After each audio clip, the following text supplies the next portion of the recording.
Hot Search 1。政治世界就像一个充满变数的棋局，摆在眼前的每一步，既要精心策划，又可能面对无数的挑战。台湾金联的施俊吉在这次的人事变动中，似乎就站在了风暴的中心点。11月6日即将卸任的他，面对突如其来的撤职通知，并没有选择默默退场，而是选择面对公众，表达心中的疑惑与不甘。据说这次的撤职是因为施俊吉挡了人才路，而新任董座吕正章与民进党中常委的关系更是引发了外界的揣测。施俊吉公开质疑，这背后是否涉及不为人知的政治角力？是否因为他坚持某些原则而影响到了他人的利益？这样的疑惑在现今社会中，也正是许多普通人面对职场环境时所经历的困境之一。其实许多上班族也会遇到类似的情形，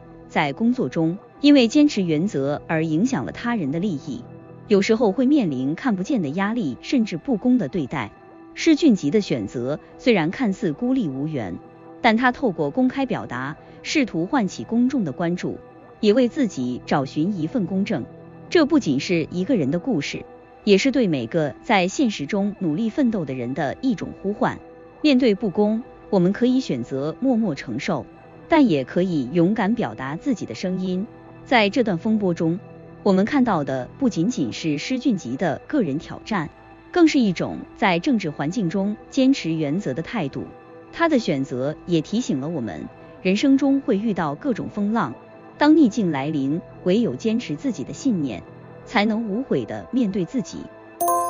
Hot Search 2。古林睿煬这个名字在今年中职赛季里风光无限，他以出色的表现夺下年度 MVP， 力退2位洋将，成为今年最耀眼的投手。然而在那次荣耀的颁奖典礼上，最动人的却不是他的成就，而是一段关于家庭的温情故事。那天古林在众人掌声中上台接受 MVP 奖项的时候，台下的掌声和欢呼声不绝于耳。但就在这个激动人心的时刻，一个熟悉的身影悄悄走上台前，那是他的阿嬷陈丽珠。她手捧一束鲜花，走到了孙子面前，笑容满满的把鲜花送到古林手中。这一刻，台上的古林忍不住泪流满面，他的眼泪中带着惊喜、感动和深深的爱。这一幕感动了在场的所有人。原来这位魔法阿嬷早已计划好要给孙子一个惊喜，特地潜入颁奖典礼，只为亲自见证并祝贺孙子的人生高光时刻。对古林来说，这束鲜花的重量远远超过任何一个奖项，因为这是来自家人最无条件的爱与支持。在追逐梦想的过程中，我们每个人都需要一些支持，这可能来自朋友，也可能来自家人。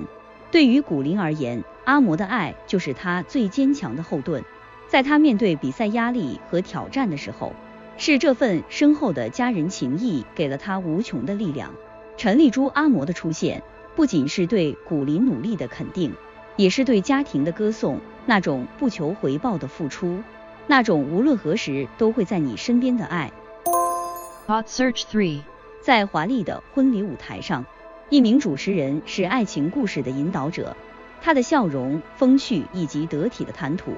让新人和宾客都感受到幸福与喜悦。然而，这位被称为 LV 级婚礼主持人的王姓男演员，却在私底下经历了一场情感风暴。他和同剧的已婚女星陷入了一段婚外情，这段情感的复杂性让他的生活不再像舞台上一样光鲜亮丽。这段不伦恋在曝光后引发了不小的波澜。王姓男演员虽然在婚礼舞台上能处理各种突发状况，但面对感情的考验，他却走入了一条错误的路。他和女星在车内拥抱、亲吻，并多次到旅馆开房间，这些举动让女星的丈夫无法忍受，最终选择诉诸法律，要求赔偿精神损失。而法院最终裁定王男需要赔偿30万元。这场风波不仅让他的家庭受到了极大的影响，也让他原本受人尊敬的形象大打折扣。这样的故事其实提醒了我们，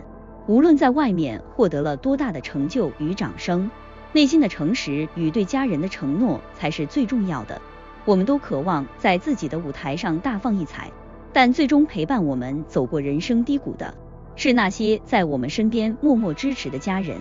王姓男演员虽然在事业上有着不小的成就，但面对情感中的失误，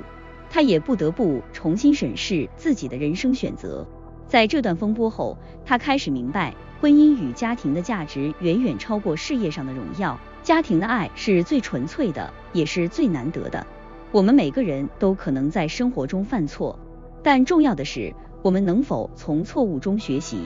珍惜身边人给予的无条件支持。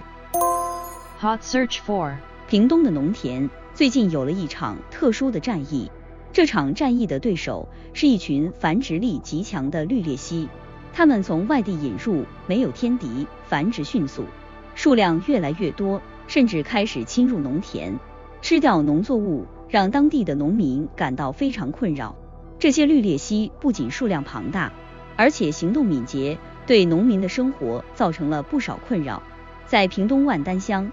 这些绿鬣蜥甚至会从树上跳下来，宛如一场绿色雨。农民们在田里工作时，经常会看到鬣蜥在红豆田里穿梭，让他们头痛不已。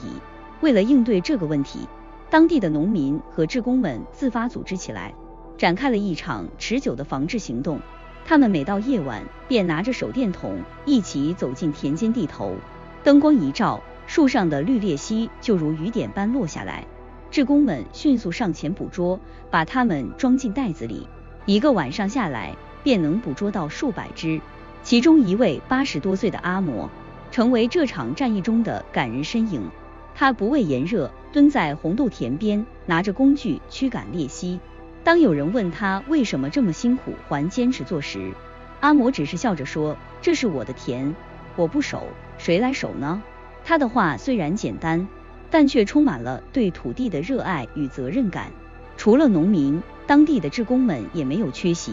他们来自不同的社区，组成了一支猎龙团队，每天晚上在灯光的照射下捕捉鬣蜥。这个故事告诉我们，面对挑战时，团结的力量是无比重要的。无论是阿嬷一个人在田间的坚守，还是志工们一晚的捕捉行动，都是在告诉我们，只要大家齐心协力，再大的困难也能克服。Hot Search 5. 英业达作为代工大厂，近年来持续在国际市场上发展。2024年10月，英业达宣布将在墨西哥投资3.92亿披索，约合6.27亿台币，用于建设高压变电站。这项投资是为了因应 AI 伺服器日益增长的电力需求，也是英业达对未来科技趋势的提早布局。英业达的这一决策背后有着深刻的考量。随着 AI 技术的不断进步，全球对伺服器的需求越来越大，伺服器所需的电力资源也显著增加，尤其是在墨西哥这样的一个工业重镇，稳定的电力供应对于生产的顺利进行至关重要。英业达希望通过建设变电站，不仅确保自身工厂的生产稳定，也为当地的基础建设贡献一份力量。这样的投资反映出企业对未来的长远眼光。然而，在成长的过程中，英业达也并非没有遇到挑战。根据最新的消息，英业达因为5年内5次违反加班费规定，被台北市劳动局处罚82万元。这对于一个大型企业来说，无疑是一个重大的警示。作为一家跨国公司，英业达不仅需要在技术与产能上保持竞争力，也需要在企业社会责任方面做出表率。对于一个企业来说，成就不仅来自技术与市场的成功，还来自于对员工的尊重和对社会的贡献。英业达在墨西哥的投资，展现了他对于未来科技发展的信心，而台北市劳动局的罚单，则提醒着他要在内部管理上更加严谨。希望在未来，英业达能够不断进步，不仅在科技上引领潮流，也在企业文化和社会责任方面成为榜样，为每一个在他旗下工作的员工带来更多的保障和信心。